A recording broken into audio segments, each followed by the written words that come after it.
কর্মকার education YouTube চ্যানেলে আপনাদের সকলকে স্বাগত জানাই। দেখুন বন্ধুরা, আজ একটি সভায় মাননীয় শিক্ষামন্ত্রী ব্রাত্য বসুর সঙ্গে আমাদের কিছু 22 টেট প্রার্থী দেখা করান এবং 2022 টেট ইন্টারভিউ এবং নোটিফিকেশন নিয়ে কিছু আপডেট সেটা আপনারা শুনে নিন। তো চলুন ভিডিওটি শুরু করা যাক। হ্যাঁ, আমরা হচ্ছে 22 টেট বাদ আজকে শিক্ষামন্ত্রী শিলিগুড়ি আসছেন, ওনার সাথে দেখা করতে যাচ্ছি। তো অনেক ঠেলাঠেলি পরে দেখা করার খবর এবং খুবই একটা ভালো খবর। এই পরে যে আমাদের গৌতম পাল ভাইয়ের সঙ্গে যে আমাদের 22 টেট দেখা করতে গিয়েছিল, তো ওখানে পালবাবু বলেছিলেন যে আমার আমার কাছে কোনো ভ্যাকেন্সি আসলে আমি নোটিফিকেশন দিয়ে দিব।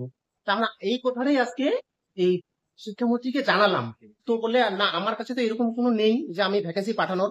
তো আমাদের সামনেই উনি গৌতম পাল মহাশয়কে ফোন লাগালেন লাউড স্পিকারে।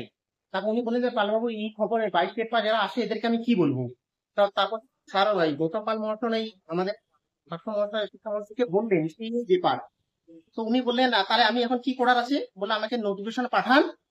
আমি হচ্ছে 24 ঘন্টার ভিতরে ভ্যাকেন্সি পাঠান, 24 ঘন্টার ভিতরে আমি নোটিফিকেশন দিয়ে দিব। তারপরে বললেন যে এখন কেন তাহলে আটকে আছে, বলে তাহলে বলতো ওবিসি 28 তারিখে মিটে যাবে, আমি 3 দিন পরে নোটিফিকেশন পাঠিয়ে দিব, ভ্যাকেন্সি পাঠিয়ে দিব।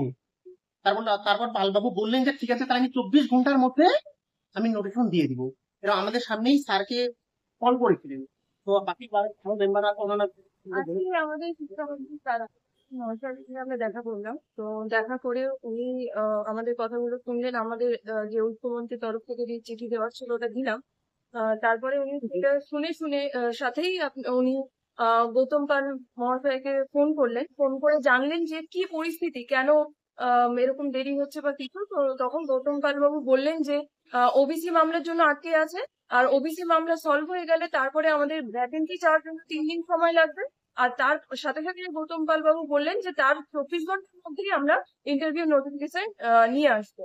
এইটুকু আমরা আজকে মোটামুটি পরিষ্কার ভাবে শুনলাম। আর আমাদের শিক্ষামন্ত্রী মহাশয় ভালো মতো আমাদের সাথে সহযোগিতা করে কথা বলেছেন, আমাদের বক্তব্য শুনেছেন, আমাদের দাবি দেওয়া শুনেছেন। তো আমাদের খুবই ভালো লেগেছে। আমরা একটা পজিটিভ দিক দেখতে পাচ্ছি যে আগামীকাল ইন্টারভিউ নোটিফিকেশন আসছে, খুব বেশি দেরি নেই, এটা আমরা বলতে পারি।